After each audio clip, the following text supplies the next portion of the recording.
ನಮಸ್ಕಾರ, ಇದು Venudhwani 90.4 FM KLE ಕನಸು ಬೆಳಗಾವಿಯ ಮೊಟ್ಟಮೊದಲ ರೇಡಿಯೋ ಕೇಂದ್ರ. ಇದೀಗ ಪ್ರಸಾರವಾಗಲಿದೆ SSLC ಪರೀಕ್ಷಾ ಪೂರ್ವ ತಯಾರಿ ಕುರಿತು ವಿಶೇಷ ಕಾರ್ಯಕ್ರಮ. ಈ ಕಾರ್ಯಕ್ರಮದಲ್ಲಿ ಮಾಹಿತಿ ಹಂಚಿಕೊಳ್ಳಲಿದ್ದಾರೆ ಮುಖ್ಯ ಶಿಕ್ಷಕರು, ಸರ್ಕಾರಿ ಪ್ರೌಢಶಾಲೆ ಕಣಬರ್ಗಿ ಬೆಳಗಾವಿಯ ಶ್ರೀಮತಿ ರೇಖಾಜಿ ನಾಯಕ್ ಅವರು. Hi, hello. 2025-26ನೇ ಸಾಲಿನಲ್ಲಿ SSLC ಪರೀಕ್ಷೆಯನ್ನು ಎದುರಿಸಲಿಕ್ಕೆ ಸಿದ್ಧರಾಗಿ ಕುಳಿತ ನನ್ನ ಮುದ್ದು ಎಲ್ಲ ಮಕ್ಕಳಿಗೆ ಶುಭಾಶಯಗಳು. ಮಕ್ಕಳೇ, ಪ್ರತಿ ಸಲದಂತೆ ಈ ವರ್ಷ ಕೂಡ ನಿಮ್ಮೆದುರು ನನ್ನ ಧ್ವನಿಯನ್ನು ಕೇಳಿಸ್ಲಿಕ್ಕೆ ವೇಣುಧ್ವನಿಯ ಮೂಲಕ ನಾನು ನಿಮ್ಮಲ್ಲಿಗೆ ಬಂದಿದ್ದೇನೆ. ನಾನು ನಿಮ್ಮ ಪ್ರೀತಿಯ ರೇಖಾ ಜಿ ನಾಯಕ್, ಮುಖ್ಯ ಶಿಕ್ಷಕರು, ಸರ್ಕಾರಿ ಪ್ರೌಢಶಾಲೆ ಕಣಬರ್ಗಿ. ಓಕೆ ಮಕ್ಕಳೇ, ಹೇಗಿದ್ದೀರಾ? ಕೂಲ್ ಆಗಿದ್ದೀರಾ? ಕೂಲ್ ಅಂತೀರಲ್ರಿ ಮೇಡಮ, ಹೊರಗಡೆ ಇಷ್ಟೊಂದು ಬಿಸಿಲು, ಒಳಗಡೆ ಇಷ್ಟೊಂದು ಪರೀಕ್ಷೆ ಕಾವು ಭಯ ಅಂತಿದ್ದೀರಾ. ಎಂಥ ಭಯ ಮಕ್ಕಳೇ? 1ನೇ ತರಗತಿಯಿಂದ ಪರೀಕ್ಷೆನ ಬರಿತಾನೇ ಇದ್ದೀರಾ, ಹೌದಾ? 9ನೇ ತರಗತಿ ಕೂಡ ಬರೆದಿದ್ದೀರಿ, ಪಾಸ್ ಆಗಿದ್ದೀರಿ, ಹೌದಾ? ಇದು 10ನೇ ತರಗತಿ, ಸ್ವಲ್ಪ ಚೇಂಜು. ಬೋರ್ಡ್ ಪರೀಕ್ಷೆ, ಬೇರೆ ಪರೀಕ್ಷೆ ಹಾಲು, ಬೇರೆ ಸೂಪರ್ವೈಸರು, ಅಷ್ಟೇ ಅಲ್ವಾ? ಹ್ಞೂ ಮಕ್ಕಳೇ, SSLC ಒಂದು ಪ್ರಮುಖ ಘಟ್ಟ, ಹೌದಾ? ಒಂದು ಗಾಡಿ ಲೈಸೆನ್ಸ್ ಬೇಕಂತಂದ್ರೂ SSLC ಪಾಸ್ ಆಗಿದೆಯಾ, ಆ ಮಾರ್ಕ್ಸ್ ಕಾರ್ಡ್ ಇದೆಯಾ ಅಂತ ಕೇಳ್ತಾರೆ. ಈಗ ಇಷ್ಟು ದಿವಸ ನೀವು ಪರೀಕ್ಷೆ ಎದುರಿಸಲೇ ಬಂದಿರಿ, ಆಗ ಏನೂ ಅನಿಸಿರಲೇ ಇಲ್ಲ ನಿಮಗೆ. ಮನೆ ಹತ್ರ ಶಾಲೆಗೆ ಫ್ರೆಂಡ್ಸ್ ಜೊತೆ ಹೋಗೋದು, ಬೇಕಾದರೆ ಮಧ್ಯಾಹ್ನ ಬಂದು ಹೋಗ್ಬೋದು, ಬಂದ್ರಿ ಹೋದ್ರಿ, ಆಟ ಆಡಿದ್ರಿ, ಎಲ್ಲ ಮಾಡಿದ್ರಿ, ಪರೀಕ್ಷೆ ಬರೆದ್ರಿ, ರಿಸಲ್ಟ್ ನೋಡಿದ್ರಿ, ನಾನು 9ನೇ ಪಾಸ್ ಅಂತ ಅಂತ್ರಿ. ಹಾಗೇನೆ 10ನೇ ತರಗತಿಗೆ ಬಂದು ಕೂತ್ಕೊಂಡ್ರಿ. ಇದು ಕೂಡ ಅದೇ ರೀತಿಯೇ. ಆದರೆ SSLC ಉತ್ತಮ ಅಂಕದಿಂದ ಪಾಸ್ ಆದರೆ ನಿಮ್ಗೆ ಒಳ್ಳೆ ಕಾಲೇಜಲ್ಲಿ ಅಡ್ಮಿಷನ್ ಸಿಗ್ತಾ ಇದೆ, ಉತ್ತಮ ಅಂಕ ಬಂದರೆ ಸ್ಕಾಲರ್ಶಿಪ್ ಸಿಗ್ತಾ ಇದೆ, ಸ್ಕಾಲರ್ಶಿಪ್ನಿಂದ ನಿಮ್ಮ ಪಾಲಕರ ಹಣಕಾಸಿನ ಹೊರೆ ಕಡಿಮೆ ಆಗ್ತಾ ಇದೆ, ಕಟ್ಕೊಂಡಿದ್ದಂತಹ ಕನಸು ನನಸಾಗ್ತದೆ. ಎದೆ ಉಬ್ಬಿಸ್ಕೊಂಡು ನೀವು ಪಾಸಾಗಿದ್ದೀರಿ, ಪಡೆದ ಅಂಕವನ್ನು ಊರಲ್ಲೆಲ್ಲ ಹೆಮ್ಮೆಯಿಂದ ಹೇಳ್ಕೊಂಡು ತಿರುಗ್ತಾರೆ ಅಲ್ವಾ? ಉತ್ತಮ ಕಾಲೇಜ್ ಸಿಕ್ತು, ಅಥವಾ ಸೈನ್ಸ್ ಮಾಡಿದಿರಿ ಅಂತ ಇಟ್ಕೊಳ್ರಿ, ಒಳ್ಳೆ ಸಬ್ಜೆಕ್ಟ್ ಆಯ್ಕೆ ಮಾಡ್ಕೊಂಡ್ರಿ ಅಂತ ಇಟ್ಕೊಳ್ರಿ. ಮುಂದೆ ಲಾಯರೋ, IAS ಆಫೀಸರೋ, IPS ಆಫೀಸರೋ, ಡಾಕ್ಟ್ರೋ, ಎಂಜಿನಿಯರೋ, ಟೀಚರೋ, ಯಾವುದೇ ಹುದ್ದೆಗೆ ಹೋಗಿ ಪರೀಕ್ಷೆ ಪಾಸಾಗಿ ಹೆಚ್ಚಿನ ವೇತನ ಇರುವಂತಹ ನೌಕರಿಯನ್ನು ಪಡೆಯಬಹುದಲ್ಲ ಮಕ್ಕಳೇ, ನೀವು ಗುಡಿಸಲಿನಲ್ಲಿ ಇರ್ಬೋದು ಅಥವಾ ಚಿಕ್ಕ ಮನೇಲಿ ಇರ್ಬೋದು. ನಿಮ್ಮ ತಂದೆ ತಾಯಿಗಳಿಗೆ ನೀವೇನು ಮಾಡ್ಕೊಡ್ಬೋದು? SSLC ಪಾಸಾಗಿ ಉತ್ತಮ ಬೇರೆ ಒಂದು ಕೋರ್ಸನ್ನು ಮಾಡಿ ನೌಕರಿಯನ್ನು ಹಿಡಿದು ತಂದೆ ತಾಯಿಗಳಿಗೆ ಸೌಕರ್ಯ ಇರುವಂತಹ ಮನೆಯನ್ನು ಕಟ್ಟಿಕೊಡ್ಬೋದಲ್ವಾ? ಸೈಕಲ್ ಹೊಡೆದುಕೊಂಡು ಹೋಗ್ತಿರುವಂಥ ನಿಮ್ಮ ತಂದೆ ತಾಯಿಗಳಿಗೆ ಬೈಕ್, ಕಾರ್ ಕೊಡಿಸ್ಬೋದು. ಈರುಳ್ಳಿ ಚೀಲ, ಸಿಮೆಂಟ್ ಚೀಲ ಹೊರುವಂಥ ಕೂಲಿ ಮಾಡ್ತಿರುವಂತಹ ನಿಮ್ಮ ತಂದೆ ತಾಯಿಗಳಿಗೆ ಮನೇಲೆ ಕೂತ್ಕೊ ಅಂತ ಹೇಳ್ಬಿಟ್ಟು ತಂಪನ ಒಂದು ಅಂಗಡಿ ಹಾಕೊಟ್ಟು ಫ್ಯಾನ್ ಹಚ್ಕೊಡ್ಬೋದು, ಸಿಮೆಂಟ್ ಹಾರ್ಡ್ವೇರ್ ಅಂಗಡಿ ಹಾಕ್ಸ್ಕೊಡ್ಬೋದು, ರಿಕ್ಷಾ ಖರೀದಿ ಮಾಡ್ಕೊಡ್ಬೋದು. ಇಲ್ಲ ಬೇಡಪ್ಪ, ನೀನು ಇಷ್ಟು ದಿವಸ ದುಡ್ದಿದ್ದು ಸಾಕು, ಆರಾಮಾಗಿ ಮನೇಲಿರು, ನಾನು ದುಡ್ಡು ತಂದು ಹಾಕ್ತೇನೆ ಅಂತ ಹೇಳಿ ಅಪ್ಪ ಅಮ್ಮರನ್ನ ನೆಮ್ಮದಿಯಿಂದ ಮನೇಲಿ ಉಳಿದ ದಿನಗಳನ್ನು ಉಸಿರಾಡುವಂತೆ ಮಾಡಬಹುದು. ಅಕ್ಕ ತಂಗಿಯರಿದ್ದರೆ ಅವರ ಮದುವೆನ ಜಂಗಿಯಾಗಿ ಮದುವೆ ಮಾಡ್ಬೋದು, ಒಳ್ಳೆ ರೀತಿಯಲ್ಲಿ ಮದುವೆ ಮಾಡಿಕೊಡ್ಬೋದು, ಒಳ್ಳೆ ಮನೆಗೆ ಕೊಡ್ಬೋದು. ಯಾಕಂತಂದರೆ ನೀವು ಫೈನಾನ್ಷಿಯಲಿ ಗಟ್ಟಿಯಾಗಿರ್ತೀರಿ, ಆರ್ಥಿಕ ಹೊರೆ ಇರೋದಿಲ್ಲ. ಹಾಗಾಗಿ ಉತ್ತಮ ನೌಕರಿ ಬೇಕಂದ್ರೆ ಉತ್ತಮ ಅಂಕ ಬರಲೇಬೇಕು, SSLC ಪಾಸ್ ಆಗಲೇಬೇಕು ಅಲ್ವಾ ಮಕ್ಕಳೇ? ಅದಕ್ಕಾಗ್ರಿ ಓದ್ರಿ. ಯಾಕೆ ಓದಬೇಕು ಅಂತೀರಾ? ಮತ್ತೆ ಅದನ್ನೇ ಕೇಳಬೇಡ್ರಿ, ನೀವು ಪಾಸ್ ಆಗಲೇಬೇಕು. ಯಾಕಂದ್ರೆ ಮನುಷ್ಯ ಪ್ರಾಣಿಯಾಗದೆ ಮನುಷ್ಯನಾಗೇ ಇರಲು ಓದಬೇಕು. ಗಿಳಿ, ಆನೆ ಎಲ್ಲವೂ ಸಹಿತ ಹೇಳ್ದಂಗೆ ಕೇಳ್ತವೆ, ಆದರೆ ಅವ್ರಿಗೆ ಡಿಗ್ರಿ ಮಾಡ್ಕೊಳಕ ಬರೋದಿಲ್ಲ. ನಮ್ಮಂಗೇನೆ ಬುದ್ಧಿ ಇದೆ, ನಮಗೆ ಮಾತನಾಡುವಂತಹ ಕಲೆ ಇದೆ. ಅವು ಗಿಳಿನ ಸಹ ಮಾತಾಡ್ತವೆ, ಆದರೆ SSLC ಪಾಸಕ್ಕಾಗೋದಿಲ್ಲ. ಹಾಗಾಗಿ ನಾವು ಪ್ರಾಣಿ ಅನಿಸ್ಕೊಳ್ಳೋದನ್ನೇ ಮನುಷ್ಯನಾಗಬೇಕಂತಂದ್ರೆ ನಾವು ಒಂದು ಫಸ್ಟ್ ತಳಹದಿ ನಮ್ದು SSLC ಪಾಸ್ ಆಗಲೇಬೇಕು. ಇರುವಾಗ ಬದುಕಬೇಕು, ಸತ್ತಾಗ ಉಳಿಬೇಕು ಅಂತಂದರೆ ಅದಕ್ಕಾಗಿ ಓದಲೇಬೇಕು. ಬುದ್ಧ, ಗುರುನಾನಕ್, ಜೀಸಸ್, ವಿವೇಕಾನಂದ, ಅಕ್ಕ ಮಹಾದೇವಿ ಎಲ್ಲರೂ ಅವರಂತೆ ನಾವು ಉಳ್ಕೋಬೇಕಂತಂದರೆ ಮಕ್ಕಳೇ ನಾವು ಓದಲೇಬೇಕು. ನಾವು ಇತಿಹಾಸ ಓದುವ ಹಾಗಾಗದೆ ಇತಿಹಾಸ ರಚಿಸುವರಾಗಬೇಕು. ಬೋರ್ಡ್ ಮೇಲೆ ನಮ್ಮ ಶಾಲೆಯಲ್ಲಿ ಉತ್ತಮ ಅಂಕ ಗಳಿಸಿದವ್ರ ಹೆಸರಿರ್ತಲ್ಲ, ಇಂಥ ಇಸ್ವಿಯಲ್ಲಿ ಇಂಥ ಹುಡುಗಿ ಅಥವಾ ಇಂಥ ಹುಡುಗ ಇಷ್ಟು ಅಂಕದಿಂದ ಪಾಸಾಗಿದ್ದಾನೆ ಅಂತ ಇದ್ದು ಸಾವಿರಾರು ಜನ ಬಂದು ಹೋದ್ರೂ ಸಹಿತ ಆ ಒಂದು ಬೋರ್ಡ್ ಮೇಲೆ ಕಣ್ಣು ಹಾಯಿಸಿ ನಿಮ್ಮ ಅಚೀವ್ಮೆಂಟನ್ನು ಕೊಂಡಾಡ್ತಾರಲ್ಲ, ಅದಕ್ಕೆ ಈಗ ಸರಿಯಾದ ಕಾಲ ಬಂದಿದೆ. ಆ ಬೋರ್ಡ್ ಮೇಲೆ ಹೆಸರು ನಿಮ್ಮದು ಬರಬೇಕು. ಅದಕ್ಕಾಗಿ ನೀವು ಓದಬೇಕು. ತಂದೆ ತಾಯಿಯರ ಹೆಮ್ಮೆಯಿಂದ ಎದೆ ಉಬ್ಬಿಸಿ ಊರಲ್ಲಿ ತಿರುಗಾಡುವಂತಾಗಬೇಕು. ಅಕ್ಕಪಕ್ಕದವರು ಹೊಟ್ಟೆ ಕಿಚ್ಚುಪಟ್ಟು ಸಂಬಂಧಿಕರಿಗೆ ನೀವೇನಂತ ತೋರಿಸ್ಬೇಕು. ಹೊಟ್ಟೆ ಬಟ್ಟೆ ಕಟ್ಟಿ ಮಗ ತಿನ್ನೋ ಉಣ್ಣೋ ಒಳ್ಳೆ ಬಟ್ಟೆ ಹಾಕ್ಕೊಳ್ಳೋ ಅಂತ ಹೇಳಿಬಿಟ್ಟು ತನ್ನನ್ನು ಮರೆತು ನಿಮ್ಗೆ ಸಾಕ್ತಿದ್ದಾರಲ್ಲ, ಅವರಿಗಾಗಿ ಓದಬೇಕು.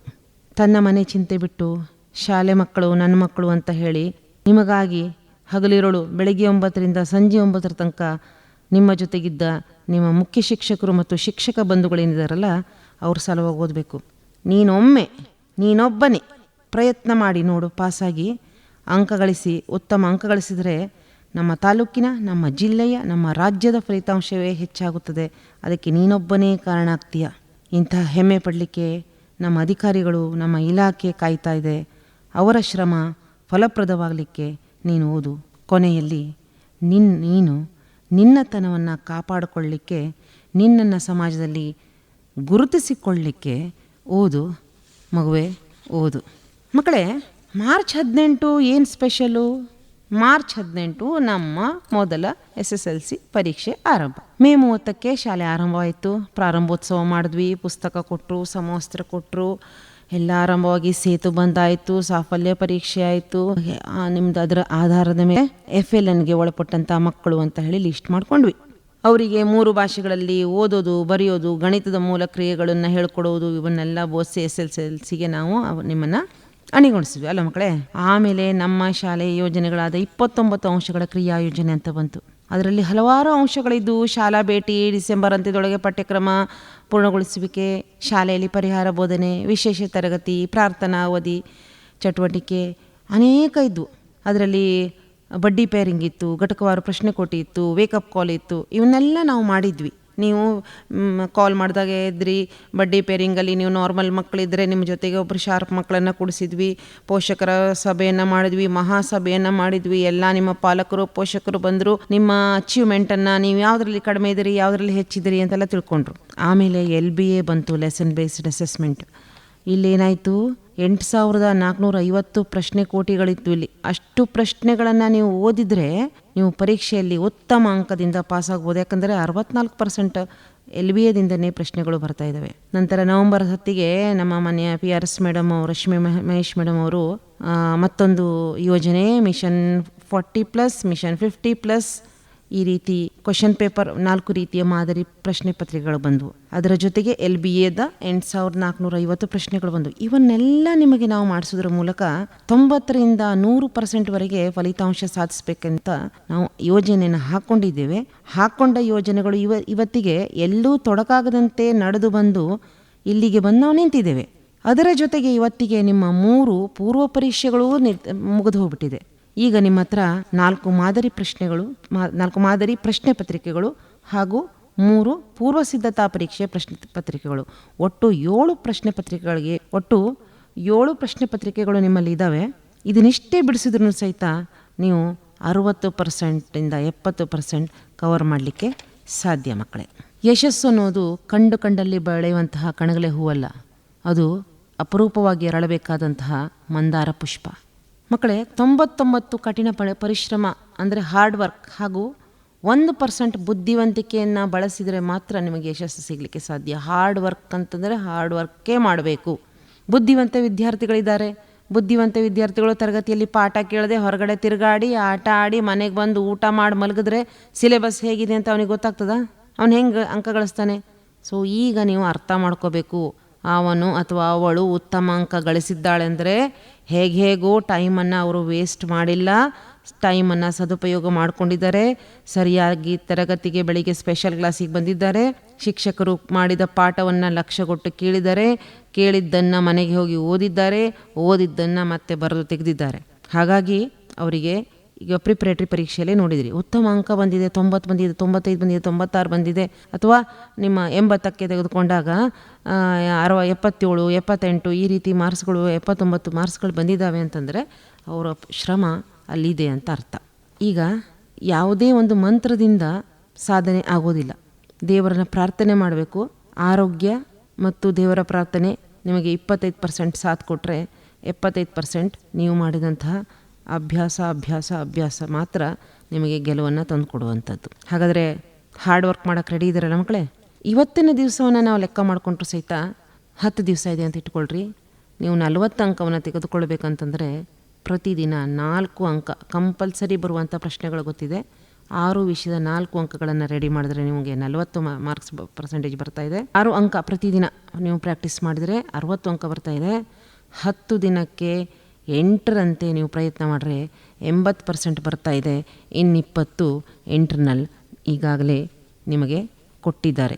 18, 19, 20 ಅಂಕ ನಿಮಗೆ ಸಿಕ್ಕಿದೆ. ಮಕ್ಕಳೇ ಟೈಮ್ ಟೇಬಲ್ ಹಾಕ್ಕೊಳ್ರಿ. ಅದರಂತೆ chapter wise subject wise revision ಮಾಡ್ತಾ ಹೋಗಬೇಕು. ಈಗ ಫಸ್ಟ್ ಚಾಪ್ಟರ್ ಕಂಪ್ಲೀಟಾಗಿ ಓದಿದ್ದೇನೆ, ಅರ್ಥ ಆಗಿದೆ ಅಂತಾದರೆ ಕರೆಕ್ಟ್ ಉತ್ತರ ಎಷ್ಟು ಅಂಕಕ್ಕೆ ಕೇಳಿದಾರೋ ಅಷ್ಟು ಬರೆಯುವಂತಿರಬೇಕು ಮಕ್ಕಳೇ. ಈಗ ನಿಮಗೆ ಸಮಸ್ಯೆಗಳು ಕೌಟುಂಬಿಕ ಸಮಸ್ಯೆ ಇರ್ಬೋದು, ಸಾಮಾಜಿಕ ಸಮಸ್ಯೆ ಇರ್ಬೋದು, ಆರ್ಥಿಕ ಸಮಸ್ಯೆ ಇರ್ಬೋದು, ವೈಯಕ್ತಿಕ ಸಮಸ್ಯೆ ಇರ್ಬೋದು. ಕೌಟುಂಬಿಕ, ಸಾಮಾಜಿಕ, ಆರ್ಥಿಕ ಇವೆಲ್ಲ ಒಂದು ಕಡೆಗೆ ಎಡಗಡೆಗಿರಲಿ, ಬಲಗಡೆ ಇರುವುದು ನಿಮ್ಮದು ವೈಯಕ್ತಿಕ ಸಮಸ್ಯೆ. ಈಗ ಇಷ್ಟು ದಿವಸ ಇರೋ ವೈಯಕ್ತಿಕ ಸಮಸ್ಯೆನೇ ಬೇರೆ, ಈಗ 10 ದಿವಸ ಇರೋ ವೈಯಕ್ತಿಕ ಸಮಸ್ಯೆನೇ ಬೇರೆ. ಇದು ಪೂರ್ತಿ ಪರೀಕ್ಷೆಗೆ ಸಂಬಂಧಿಸಿದ್ದು. ಒಂದು ಕಂಪ್ಲೀಟಾಗಿ ಮುಗಿಸಿದ ಪಾಠಗಳು. ಎಷ್ಟು ಚಾಪ್ಟರ್ ಇದ್ದು ಅಷ್ಟರಲ್ಲಿ ನಾನು ಕಂಪ್ಲೀಟಾಗಿ ಈ ಪಾಠದಿಂದ ಯಾವುದೇ ಪ್ರಶ್ನೆಯನ್ನು ಕೇಳಿದರೂ ಬರೆಯಬಲ್ಲೆ ಅಂತ ಕಂಪ್ಲೀಟಾಗಿ ಮುಗಿಸಿದ ಪಾಠಗಳು. ಅರ್ಧಂಬರ್ಧ ಮುಗಿಸಿದ ಪಾಠಗಳು ಓದಿದ್ವಿ, ಗಡ್ಬಿಡಿಲೇನೋ ಓದ್ವಿ, ಆಮೇಲೆ ಎದ್ಕೊಂಡು ಹೋದ್ವಿ, ಮತ್ತೆ ಇರಲಿ ಅಂತ ಬಿಟ್ಟು ಮತ್ತೊಂದು ಸಬ್ಜೆಕ್ಟ್ ಹಿಡಿದ್ವಿ. ಹಾಗಾಗಿ ಆ ಪಾಠದ ಬಗ್ಗೆ ಪೂರ್ತಿ ಹಿಡಿತ ನಮ್ಮಲ್ಲಿಲ್ಲ. ಮೂರನೇದು ಓದಿದ್ದು ಮರೆತು ಹೋದ ಪಾಠಗಳು. ಪಾಠ ಓದಿದ್ವಿ, ಎಲ್ಲ ಒಂದು ರೌಂಡ್ ಆಗಿತ್ತು, ಇಂಟ್ರೆಸ್ಟ್ ಕೊಟ್ಟಿರ್ಲ್ವೋ ಏನೋ ಗೊತ್ತಿಲ್ಲ, ಮರೆತು ಹೋಗ್ಬಿಟ್ಟಿದೆ. ಟಚ್ಚೇ ಮಾಡಲೇ ಇಲ್ಲ, ಓದಲೇ ಇಲ್ಲ ಅನ್ನುವಂತಹ ಕೆಲವಷ್ಟು ಪಾಠಗಳಿದ್ದಾವೆ. ಟಫ್ ಅನ್ಸಿರ್ಬೋದು, ಟೈಮ್ ಸಿಗದೆ ಇರ್ಬೋದು, ಮನಸ್ಸಾಗದೆ ಇರ್ಬೋದು. ಅದ್ರ ಜೊತೆಗೆ ಕಷ್ಟದ ಪಾಠ, ಅರ್ಥನೇ ಆಗದೇನೆ ಕಷ್ಟ ಅಂತ ಹೇಳಿ ಬಿಟ್ಟಿಟ್ಟ ಪಾಠಗಳು. ಈಗ ಏನು ಮಾಡ್ತೀರಿ ಮಕ್ಕಳೇ, ಕಂಪ್ಲೀಟೆಡ್ ಅನ್ನುವಂತಹ ಪಾಠಗಳಿದಾವಲ್ಲ, ಕಂಪ್ಲೀಟಾಗಿ ಮುಗಿಸಿದ್ದು ಅವನ್ನ ಫಸ್ಟ್ ಮುಗಿಸ್ಕೊಬಿಡ್ರಿ. ಫಸ್ಟ್ ಮುಗಿಸ ಆದಮೇಲೆ 1ನೇ ಪಾಠ ಮುಗಿಸಿದ್ರಿ, ಅದು ಮುಗಿಸಿದ ಮೇಲೆ 10 ನಿಮಿಷ ಪುನರಾವಲೋಕನ ಮಾಡ್ಕೊಳ್ರಿ. ಅದನ್ನು ಒಂದು ಸಲ ಕಣ್ಣು ಮುಚ್ಕೊಂಡು ವಿಜುವಲೈಸೇಷನ್ ಅಂತ ಹೇಳ್ತೀವಲ್ಲ, ಆ ರೀತಿ ಮಾಡಿಕೊಂಡು ಕಣ್ಣೆದುರಿಗೆ ಆದಷ್ಟು ನಿಮ್ಮ ಕಣ್ಣೆದುರಿಗೆ ಹಾದು ಹೋಗಬೇಕು. ಕಣ್ಣು ಮುಚ್ಕೊಂಡ್ರೂ ಆ ಎಲ್ಲ ಘಟನೆಗಳು ಬಂದು ಹೋಗಬೇಕು. ಅದಾದಮೇಲೆ ಅದು ಪಾಯಿಂಟ್ ಮಾಡಿಕೊಂಡು ಬರಿತೀರಿ. ನಾಳೆ ಮತ್ತೆ 2ನೇ ಚಾಪ್ಟರ್ನ ತೆಗಿತೀರಿ. ತೆಗೆದಾಗ ಬುಕ್ ಓಪನ್ ಮಾಡ್ತೀರಿ. 2ನೇ ಪಾಠಕ್ಕೆ ಹೋಗುವ ಮುಂಚೆ ಈ ಪಾಠವನ್ನು ಒಂದ್ಸಲ ಗ್ಲ್ಯಾನ್ಸ್ ಮಾಡಬೇಕು. ನಿನ್ನೆ ಏನನ್ನು ಓದಿದ್ನೋ 10 ನಿಮಿಷ ಅದನ್ನು ಓದ್ರಿ ಅಥವಾ ಬರೀರಿ ಅಥವಾ ಮನದಲ್ಲೇ ಪುನರುಚ್ಚರಿಸಿ ಗ್ಲ್ಯಾನ್ಸ್ ಮಾಡಿ. ಹಾಗಂತಂದರೆ ಮರೆತು ಹೋದರೂ ಮತ್ತೆ ಅದು ನಿಮ್ಮಲ್ಲಿ ಗಟ್ಟಿಯಾಗಿ ಉಳಿದುಕೊಳ್ಳುತ್ತೆ. ಪರೀಕ್ಷೆ ಹಾಲಲ್ಲಿ ಆಟೋಮೆಟಿಕ್ಕಾಗಿ ಓಪನ್ ಆಗಿಬಿಡ್ತದೆ ಮಕ್ಕಳೇ. ನೋಟ್ಬುಕ್ಕಲ್ಲಿ ಯಾವ ಶಬ್ದ ಅಥವಾ ಯಾವ ಲೈನ್ ಕೈ ಕೊಡ್ತಾ ಇದೆಯಲ್ಲ, ಮರೆತು ಸ್ಟ್ರಕ್ ಆಗ್ತಾ ಇದೆ, ಅಯ್ಯೋ ಇದೊಂದು ನೆನಪಾಗ್ತಾ ಇಲ್ಲ, ಇದೊಂದು ನೆನಪಾಗ್ಬಿಟ್ರೆ ಮುಂದೊಂದು ಲೈನು ನನಗೆ ಬರ್ತಾ ಇತ್ತು ಅಂದ್ಕೊತೀರಲ್ಲ, ಅದನ್ನೇ ದಿಟ್ಟಿಸಿ ನೋಡ್ರಿ 2 ನಿಮಿಷ, ಕಣ್ಮುಚ್ಚ್ರಿ. ಮತ್ತು ಮರೆತು ಹೋಗ್ತಿದ್ಯಾ, ಅದಕ್ಕೆ ಸ್ವಲ್ಪ ಹಳದಿ ಅಥವಾ ಆರೆಂಜ್ ಬಣ್ಣದ ಲಿಪ್ಸ್ಟಿಕ್ ಹಚ್ಚಿರಿ. ಅಂದರೆ ಹೈಲೈಟ್ರ್ ಇದೆಯಲ್ಲ ನಿಮ್ಮ ಹತ್ರ, ಅದನ್ನು ಹಚ್ಚಿರಿ, ಓದ್ರಿ, ಕಣ್ಮುಚ್ಚ್ರಿ, ಕಣ್ಣು ತೆರೀರಿ. ಆವಾಗ ಹೈಲೈಟ್ರ್ ಹಚ್ಚಿದ ಲೈನ್ ಕಣ್ಣೆದ್ರಿಗೆ ಬಂತು. ಆವಾಗ ನೆಕ್ಸ್ಟ್ 30 ನಿಮಿಷ ಇದೇ 2ನೇ ಚಾಪ್ಟ್ರಿಗೆ ಹೋಗ್ರಿ, ಓದ್ರಿ. ಮತ್ತೆ ಒಂದು ಸಲ ಹಿಂತಿರುಗಿ ನೋಡ್ರಿ, ಆ ಲಿಪ್ಸ್ಟಿಕ್ ಹಚ್ಚಿದ ಹಳದಿ ಅಥವಾ ಆರೆಂಜ್ ಲೈನ್ ಕಾಣಿಸ್ತಾ ಇದೆಯಾ? ಹಾಂ, ಈಗ ಕನ್ಫರ್ಮ್ ಎಕ್ಸಾಮಲ್ಲಿ ಈ ಲೈನ್ ಕೈ ಕೊಡುವುದಿಲ್ಲ, ನನಗೆ ಔಟ್. 10 ನಿಮಿಷ ಧ್ಯಾನ ಮಾಡಿರಿ. ಇದೇ ರೀತಿ 4ನೇ ಚಾಪ್ಟರ್ ಓದುವಾಗ್ಲೂ 1, 2, 3ನೇ ಚಾಪ್ಟರ್ನ ಮತ್ತೆ ಗ್ಲ್ಯಾನ್ಸ್ ಮಾಡಲೇಬೇಕು. 5ನೇ ಚಾಪ್ಟರ್ ಓದ್ಬೇಕಾದ್ರೂ 1, 2, 3, 4ನ್ನ ಮತ್ತೆ ಗ್ಲ್ಯಾನ್ಸ್ ಮಾಡಲೇಬೇಕು. ಏನಂದ್ರಿ? ಇಲ್ಲ ಮೇಡಮ್ ಟೈಮ್ ಸಾಕಾಗೋದಿಲ್ಲ ಅಂತೀರಾ? ಅಲ್ರಿ, ನೀವು 1ನೇ ಚಾಪ್ಟರ್ನ ಅರ್ಧ ಪಾಯಿಂಟ್ಸ್ ಮಾಡಿ, 2ನೇ ಚಾಪ್ಟರ್ನ ಅರ್ಧ ಪಾಯಿಂಟ್ಸ್ ಮಾಡಿ ಮರೆತು 4 ಅಂಕಕ್ಕೆ 2 ಅಂಕನೋ 2.5 ಅಂಕನೋ ತೆಗೆದುಕೊಳ್ಳಬೇಕಾಗ್ತದೆ ಅಷ್ಟೇ. ಅದರ ಬದಲು 4ಕ್ಕೆ 4 ಅಂಕ ನೀವು ತೆಗೆದುಕೊಳ್ಳಬೇಕಂದ್ರೆ 10 ನಿಮಿಷ ನಿನ್ನೆ ಮಾಡಿದ ಪಾಠವನ್ನು ಪುನರಾವಲೋಕನ ಮಾಡಲೇಬೇಕು. ಇವತ್ತು 30 ನಿಮಿಷ ಹೊಸ ಪಾಠದ ಅಭ್ಯಾಸ ಮಾಡಿ ಎಲ್ಲ ಸದಾ ನೆನಪಿಗೆ ಬರ್ತಾ ಇದೆ. ಎಲ್ಲ ವಿಷಯದ ಎಲ್ಲ ಟಾಪಿಕ್ ಒಮ್ಮೆ ಓದಿ ಆಯಿತಾ? ಕಳೆದ ವರ್ಷದ ಮಾಡೆಲ್ ಕ್ವಶನ್ ಪೇಪರ್ಗಳನ್ನು ಬಿಡಿಸಿ. ಕಳೆದ ವರ್ಷದ ಮಾಡೆಲ್ ಕ್ವಶನ್ ಪೇಪರ್ ಜೊತೆಗೆ ಈಗಾಗಲೇ ನಿಮ್ಮ ಕೈಯಲ್ಲಿ 7 ಕ್ವಶನ್ ಪೇಪರ್ಗಳಿದ್ದಾವೆ. ಬೋರ್ಡಿನಿಂದ ಬಿಟ್ಟಂತಹ 4 ಪೇಪರ್ಗಳು ಮತ್ತು ನಿಮ್ಮ ಪೂರ್ವ ಸಿದ್ಧತಾ ಪರೀಕ್ಷೆಯ ಪೇಪರ್ಗಳು. ಬಿಡಿಸ್ರಿ ಮಕ್ಕಳೇ, ಬಿಡಿಸ್ರಿ. ಯಾಕೆ ಸಾಧನೆ ಅಸಾಧ್ಯ? ಮಕ್ಕಳೇ, ನಿಮ್ಗೆ ಅನಿಸ್ಬೋದು ಪರೀಕ್ಷಾ ಭಯವನ್ನು ನಿವಾರಿಸೋದು ಹೇಗೆ? ಪರೀಕ್ಷೆ ಅಂದ ಕೂಡಲೇ ಪರೀಕ್ಷೆ ಅನ್ನುವಂಥ ಪದ ಕೇಳಿದ ಕೂಡಲೇ ತಕ್ಷಣ ಹೃದಯ ಜೋರಾಗಿ ಹೊಡ್ಕೊಳ್ತದೆ ಅಲ್ಲ, ಕೈ ನಡುತ್ತದೆ, ಮನಸ್ಸಿನಲ್ಲಿ ಗಲಿಬಿಲಿ ಉಂಟಾಗ್ತದೆ ಅಲ್ಲ ಮಕ್ಕಳೇ? ಭಯ ಓದಿಲ್ಲ ಅಂತಲ್ಲ, ಆತ್ಮವಿಶ್ವಾಸದ ಕೊರತೆ ಅಷ್ಟೇ ಮಕ್ಕಳೇ.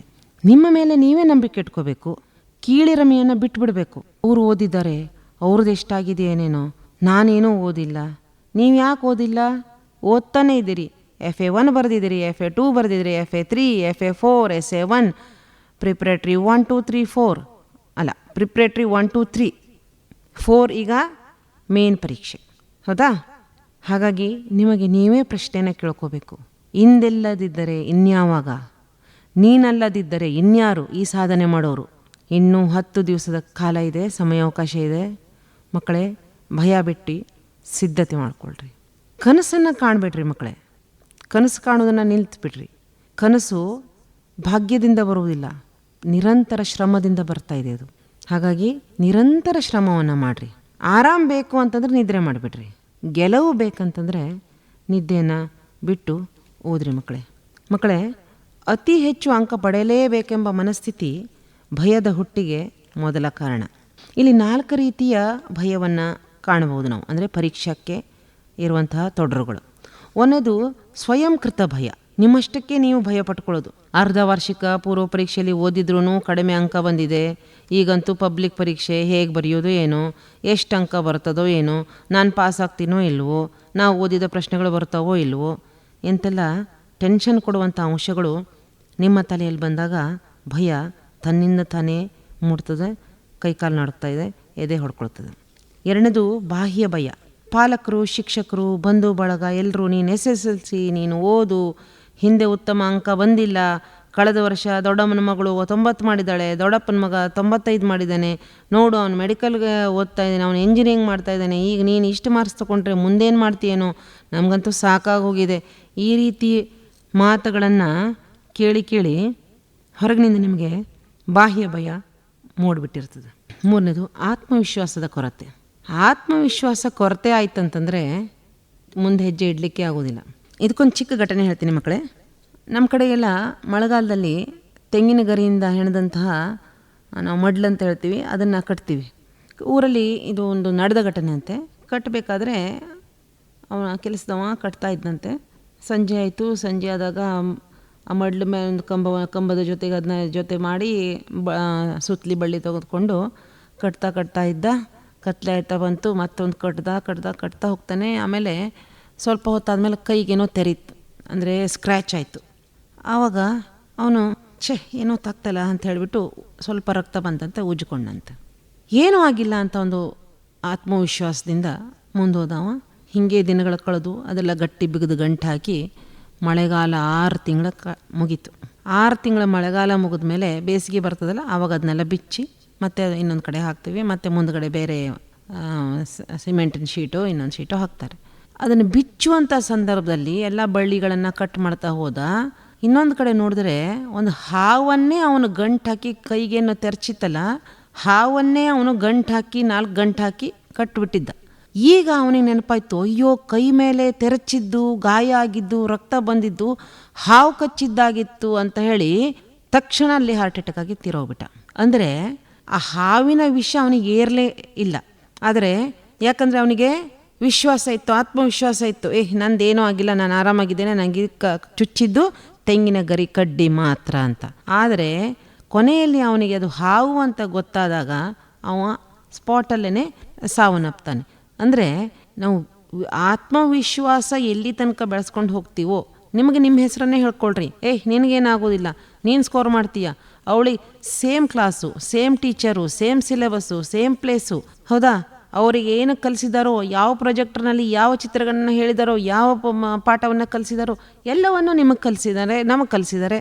ನಾವು ಯಾಕೆ ಹಿಂದೆ ಬೀಳಬೇಕು, ನಮ್ಮ ಹತ್ರ ಯಾಕೆ ಆಗೋದಿಲ್ಲ ಅಂತ ಹೇಳಬೇಕು ಅಂತ ನೀವು ಗಟ್ಟಿಯಾದ ಆತ್ಮವಿಶ್ವಾಸದಿಂದ ನೀವು ಮುನ್ನಡೆದರೆ ಮಕ್ಕಳೇ, ಪರೀಕ್ಷೆ ಭಯ ಅನ್ನೋದು ನಿಮ್ಮ ಮನಸ್ಸಿನಿಂದ, ಹೃದಯದಿಂದ ದೂರ ಹೊರಟೋಗ್ತದೆ. ಇನ್ನೊಂದು ಹೊಗಳಿಕೆ ಅಂತ ಏನು ಹೇಳ್ತೀವಲ್ಲ, ಅಪ್ಪ ಅಮ್ಮ ಶಿಕ್ಷಕರು, ಅಪ್ಪ ಅಮ್ಮ ಅವಳು ಭಾಳ ಚಲೋ ಮಾರ್ಕ್ಸ್ ತೊಗೊಂಡಾನೆ, ಅಮ್ಮ ಇವ್ ನನ್ನ ಮಗಂತೂ ಭಾಳ ಚಲೋ ಮಾರ್ಕ್ಸ್ ತೊಗೊಂಡಿದ್ದಾನೆ, ಇನ್ನು SSLCಲಂತೂ ಭಾಳ ಚೆನ್ನಾಗಿ ಮಾಡ್ತಾನೆ ಅನಿಸ್ತದೆ ರೀ, ಔಟ್ ಬರ್ತದೆ, 625 ತೊಗೋಬೋದು ಸರ್, ನೋಡ್ಬೇಕ್ರಿ ಏನು ಮಾಡ್ತಾನಂತ, ನಮಗಂತೂ ಇಷ್ಟು ಎಕ್ಸ್ಪೆಕ್ಟೇಷನ್ ಇದ್ರಿ ಅಂತ ಅಪ್ಪ ಅಮ್ಮ. ಶಿಕ್ಷಕರು ಅಧಿಕಾರಿಗಳು ಬಂದಾಗ ಅಥವಾ ಇನ್ಯಾರು ಬಂದಾಗ, ಹೌದ್ರಿ ಈ ಹುಡುಗಿ ಭಾಳ ಚೆನ್ನಾಗಿ ಮಾಡ್ತಾಳ್ರಿ, ನೋಡ್ರಿ ಪೇಪರು 100ಗೆ 100 ತೊಗೊಂಡಿದ್ದಾಳೆ, 98 ತೊಗೊಂಡಿದ್ದಾಳೆ, ಅಥವಾ ಈಗ ನಾವು 80 ಮಾರ್ಕ್ಸಿಗೆ ಬರೆದಾಗ 78 79 ತೆಗೆದುಕೊಂಡಿದ್ದಾಳೆ ಅಂತ ಹೇಳಿ ಶಿಕ್ಷಕರು, ಮುಖ್ಯ ಶಿಕ್ಷಕರು, ಅಧಿಕಾರಿಗಳು ಬಂದಾಗ ಅಥವಾ ಇನ್ನಿತರ ಹೊರಗಿನವ್ರು ಬಂದಾಗ ತೋರಿಸ್ತಿರ್ತೀವಿ. ಆ ಮಗುವಿನ ಎದುರಿಗೆ ಹೇಳಿದಾಗ ನಿಮ್ಗೆ ಅನಿಸಿರ್ಬೋದು ಅದು, ಅಯ್ಯೋ ನನ್ನನ್ನು ಹೊಗಳ್ಬಿಟ್ಟಿದ್ದಾರೆ, ಇನ್ನೇನು ನಾನು ಈಗ ಅಂತಂದರೆ 78 ಅಂತ ಹೇಳಿದ್ದಾರೆ ಅಂದರೆ ಹೆಚ್ಚು ಕಡಿಮೆ 100ಕ್ಕೆ 100 ಅಥವಾ 98 ಅಂತ ಹೇಳಿದ್ದಾರೆ ಅಂತಂದರೆ ನಾನು ಅಷ್ಟು ಮಾಡಲೇಬೇಕು ಅನ್ನುವಂಥ ಹೊಗಳಿಕೆ ಏನಿದೆಯಲ್ಲ ಅದು ಸಹ ಅಂದರೆ ನನ್ನ ಮೇಲೆ ಅವ್ರು ತುಂಬ ನಂಬಿಕೆ ಇಟ್ಟುಬಿಟ್ಟಿದ್ದಾರೆ. ನಾನು ಆ ನಂಬಿಕೆ ಉಳಿಸ್ಕೊತೀನೋ ಇಲ್ವೋ, 98 ಬದಲು 95 ಆಗಿಬಿಟ್ರೆ ಏನಂತ ತಿಳ್ಕೊತಾರೋ, ಈ ಒಂದು ಭಯ ಏನಿದೆಯಲ್ಲ ಇದು ಸಹಿತ ನಿಮಗೆ ಪರೀಕ್ಷೆಗೆ ತೊಡರನ್ನು ಉಂಟು ಮಾಡುವಂಥ ಸಾಧ್ಯತೆ ಇದೆ ಮಕ್ಕಳೇ. ಹಾಗಾಗಿ ಭಯ ಬಿಟ್ಟಾಕಿ ಪರೀಕ್ಷೆ ಎದುರಿಸಿ. ಪರೀಕ್ಷೆ ಸಮಯದಲ್ಲಿ ಬರುವಂಥ ಸಮಸ್ಯೆಗಳೇನಂತಂದರೆ ತುಂಬ ಸಿಲೆಬಸ್ ಓದಿ ಮುಗಿಸೋದಿದೆ, ಬಾಕಿ ಉಳ್ಕೊಬಿಟ್ಟಿದೆ, ಆದರೆ ಸಮಯ ಭಾಳ ಕಡಿಮೆ ಇದೆ. ಎರಡನೇದು ಓದೋದೇನು ನೆನಪಿನಲ್ಲೇ ಇರ್ತಾ ಇಲ್ಲ.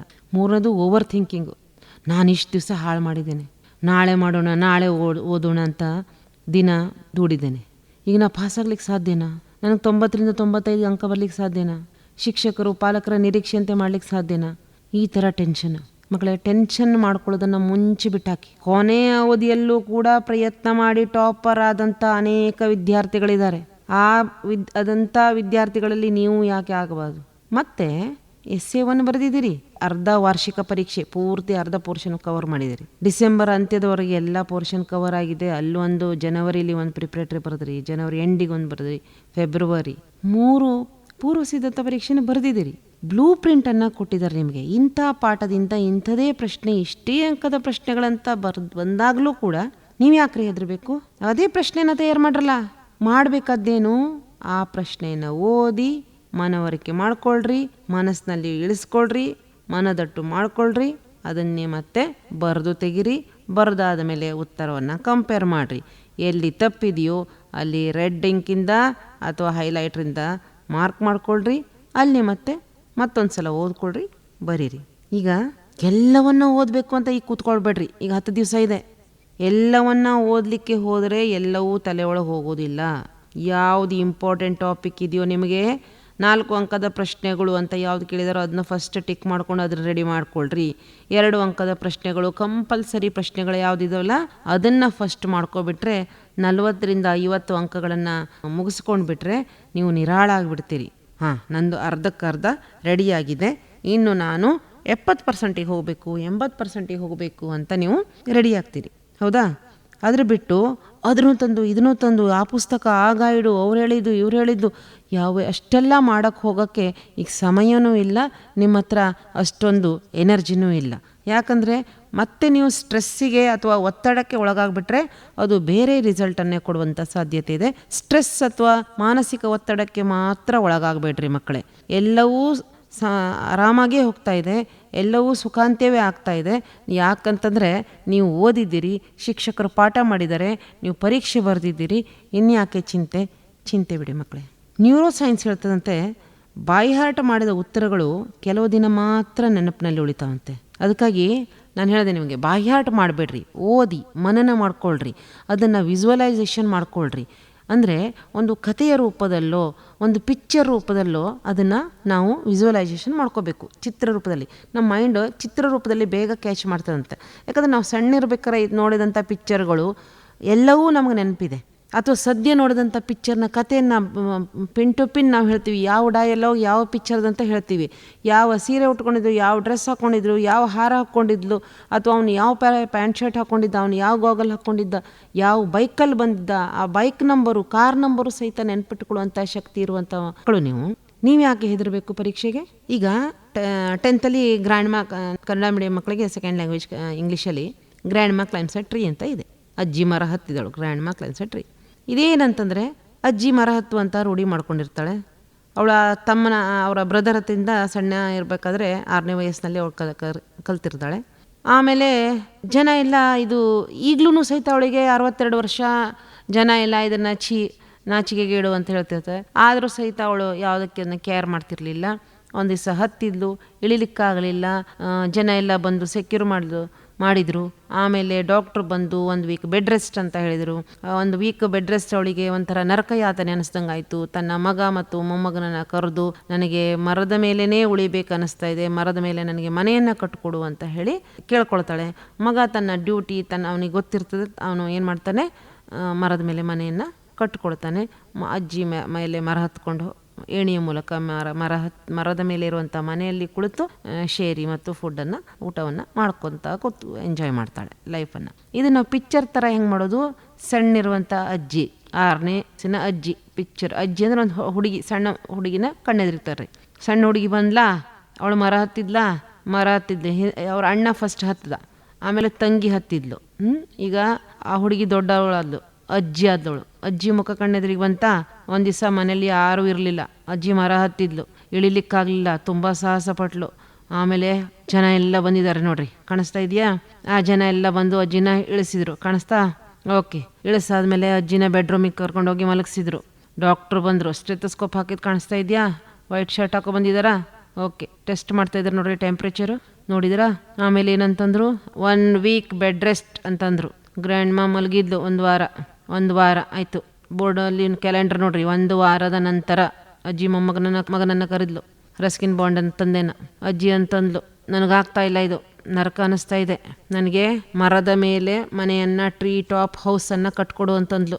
ಜಸ್ಟ್ ಇಮೇಜಿನ್ ಮಾಡ್ಕೊಳ್ರಿ, ಒಂದು ಮನೆ, ಅದಕ್ಕೆ ಒಂದು ಏಣಿ, ಅದು ಮರದ ಮೇಲೆ ಇರುವಂಥ ಮನೆ, ಅದಕ್ಕೆ ಕೆಳಗಡೆಯಿಂದ ಹತ್ಕೊಂಡು ಹೋಗುವಂಥ ಒಂದು ಏಣಿ, ಆಯಿತಾ? ಮೊಮ್ಮಗ ಮತ್ತು ಮಗ ಸೇರಿ 2 ದಿವಸದಲ್ಲಿ ಮನೆ ರೆಡಿ ಆಯಿತು.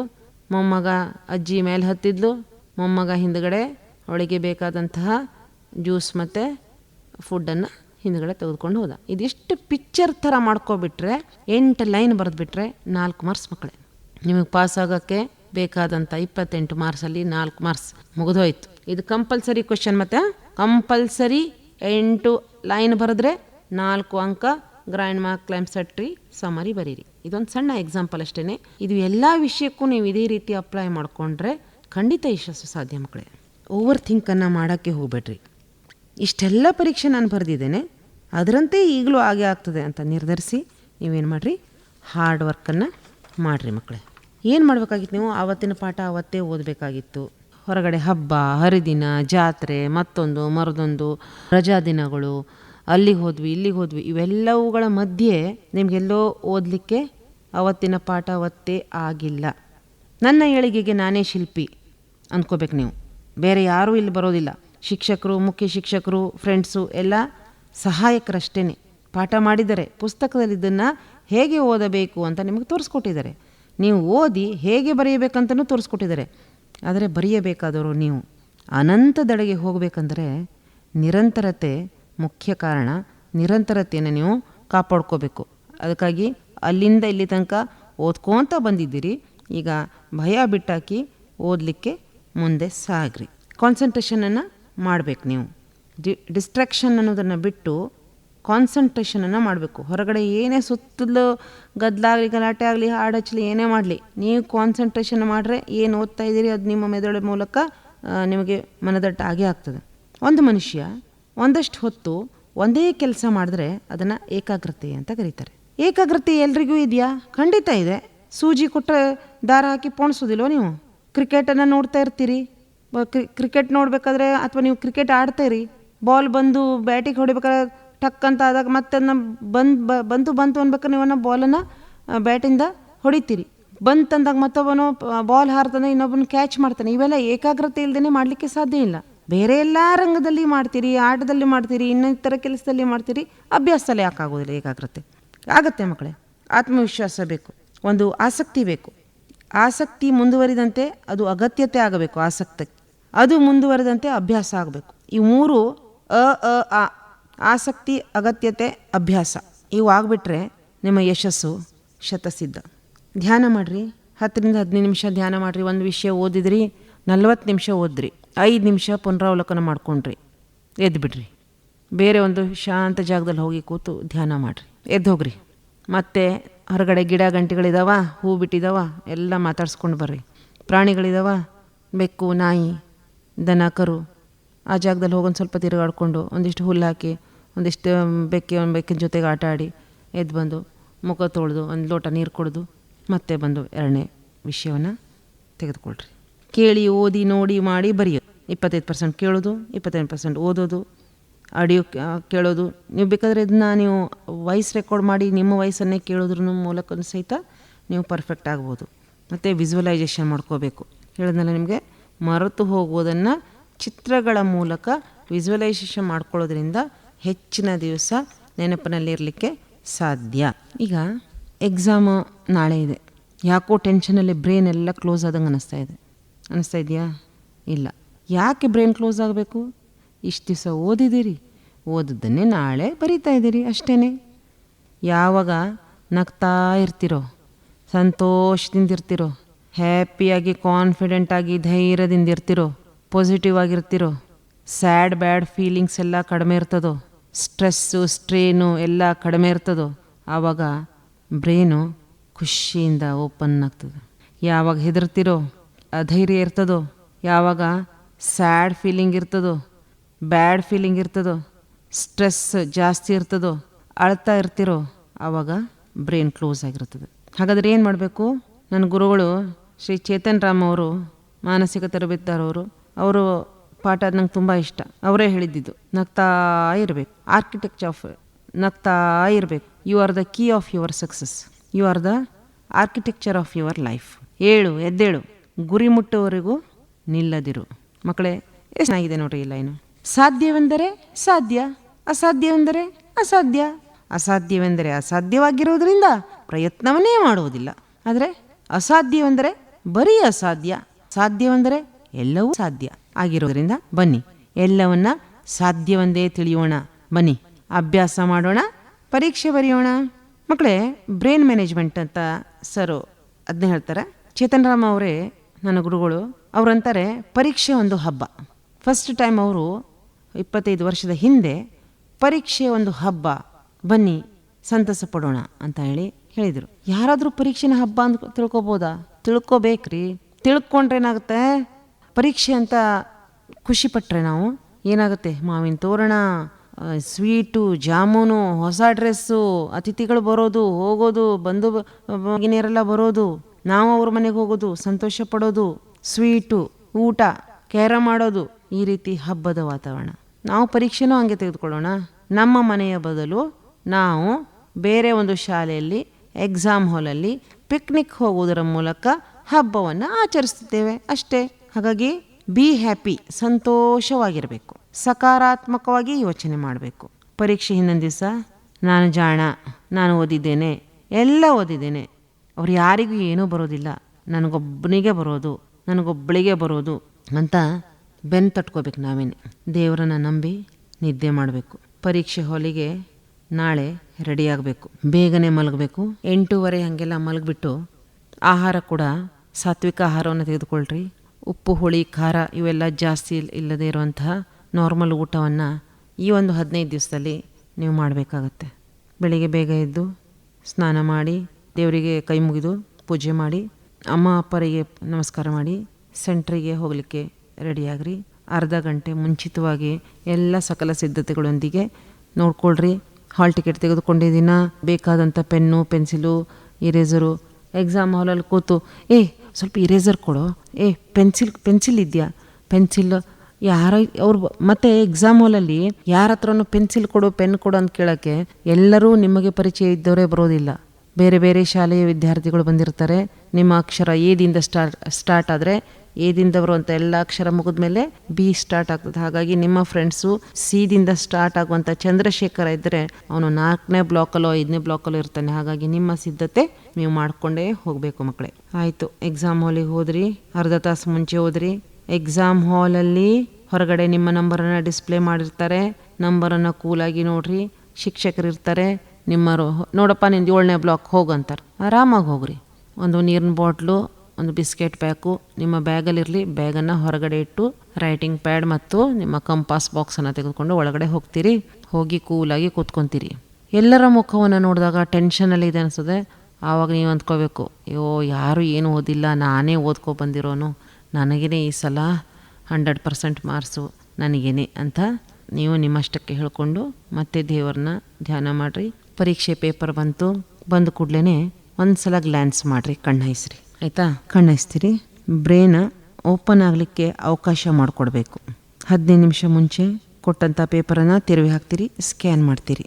ಜಗತ್ತಿನಲ್ಲಿ ಯಾವುದೇ ಕ್ವಶನ್ ಪೇಪರ್ ಆದ್ರೂ 3 ರೀತಿ ಪ್ರಶ್ನೆಗಳು ಬಂದಿರ್ತಾವಂತೆ. ಒಂದು ಗೊತ್ತಿರುವ ಪ್ರಶ್ನೆಗಳು, ಇನ್ನೊಂದು ಗೊತ್ತಿಲ್ಲದ ಪ್ರಶ್ನೆಗಳು, ಇನ್ನೊಂದು ಗೊತ್ತೇ ಇಲ್ಲದ ಪ್ರಶ್ನೆಗಳು. ಓಕೆ, ಗೊತ್ತಿರುವ ಪ್ರಶ್ನೆಗಳು 80 ಮಾರ್ಕ್ಸಲ್ಲಿ ನಿಮಗೆ 40 ಮಾರ್ಕ್ಸ್ ಗೊತ್ತಿದೆ ಅಂತಂದರೆ ಚಿಂತೆ ಯಾಕೆ ಮಾಡ್ತೀರಿ? ಪಾಸ್, ಮುಗಿದೋಯ್ತು. ಇನ್ನು ಸ್ಕೋರ್ ಹತ್ರ ಹೋಗಬೇಕು. ನೀವು ಗೊತ್ತಿರೋ ಪ್ರಶ್ನೆಗಳನ್ನು ಟಿಕ್ ಮಾಡ್ಕೊತೀರಿ, ಆ ಪ್ರಶ್ನೆಯನ್ನು ಬರೀಲಿಕ್ಕೆ ಸ್ಟಾರ್ಟ್ ಮಾಡ್ತೀರಿ. ಯಾವುದೇ ಒಂದು ಚಿತ್ತು ಕಾಟಿಲ್ಲದೆ ಮುದ್ದು ಮುದ್ದಾದ ಅಕ್ಷರದಿಂದ ಬರೆದು ಅದಾದಮೇಲೆ ಒಂದು ಗೆರೆಯನ್ನು ಹಾಕಿ ನೆಕ್ಸ್ಟ್ ಪ್ರಶ್ನೆಯನ್ನು ಸ್ಟಾರ್ಟ್ ಮಾಡ್ತೀರಿ. ಸ್ಟಾರ್ಟ್ ಮಾಡಿ 3, 4, 5 ಕರೆಕ್ಟಾದ ಸಬ್ ಕ್ವಶನಿಗೆ ನಂಬರನ್ನು ಹಾಕಬೇಕು. ಯಾವುದೇ ಕ್ವಶನನ್ನು ಮಿಸ್ ಮಾಡಬೇಡ್ರಿ. ಆಮೇಲೆ 40 ಮಾರ್ಕ್ಸನ್ನ ಬರೆದು ಕೂಡಲೇ ನಿಮಗೆ ಗೊತ್ತಿಲ್ಲದ ಪ್ರಶ್ನೆಗಳು, ಅರ್ಧ ಗೊತ್ತು ಅರ್ಧ ಗೊತ್ತಿಲ್ಲ.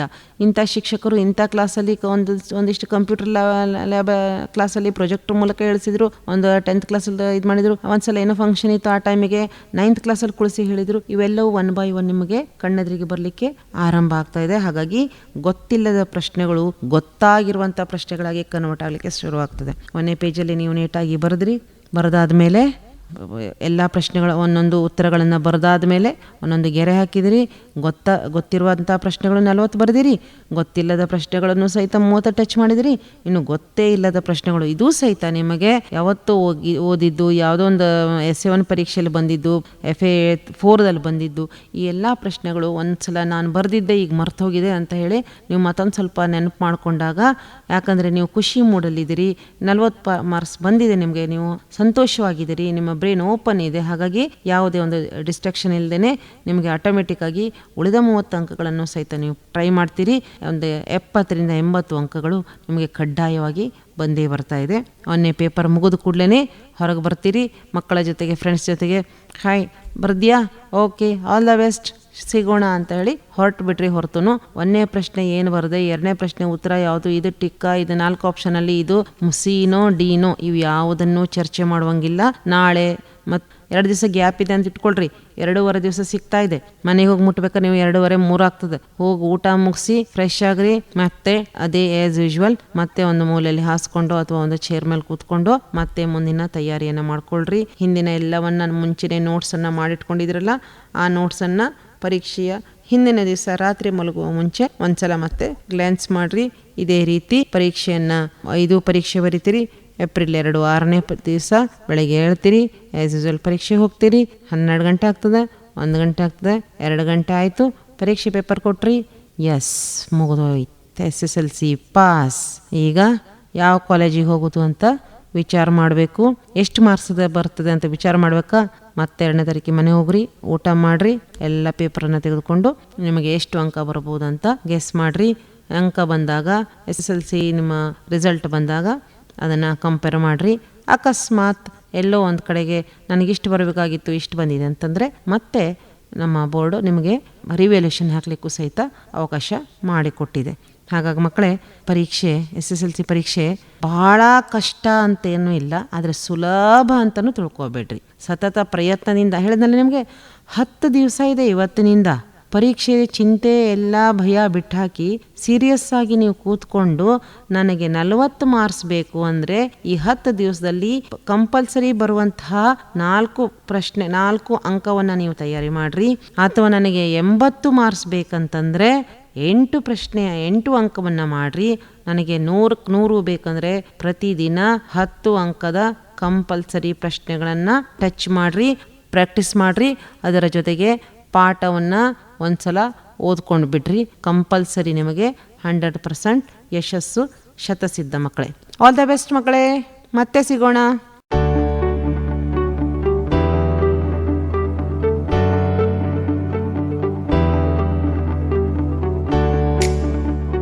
ಇದುವರೆಗೂ ಕೇಳಿದ್ರಿ SSLC ಪರೀಕ್ಷಾ ಪೂರ್ವ ತಯಾರಿ ಕುರಿತು ವಿಶೇಷ ಕಾರ್ಯಕ್ರಮದಲ್ಲಿ ಮುಖ್ಯ ಶಿಕ್ಷಕರು ಸರ್ಕಾರಿ ಪ್ರೌಢಶಾಲೆ ಕಣಬರಗಿ ಬೆಳಗಾವಿಯ ಶ್ರೀಮತಿ ರೇಖಾಜಿ ನಾಯಕ್ ಅವರು ಮಾಹಿತಿ ಹಂಚಿಕೊಂಡರು. ಹೀಗೆ ಕೇಳ್ತಾ ಇರಿ ವೇಣುಧ್ವನಿ, ಇದು 90.4 FM KLE ಕನಸು ಬೆಳಗಾವಿಯ ಮೊಟ್ಟಮೊದಲ ರೇಡಿಯೋ ಕೇಂದ್ರ. ನಮಸ್ಕಾರ.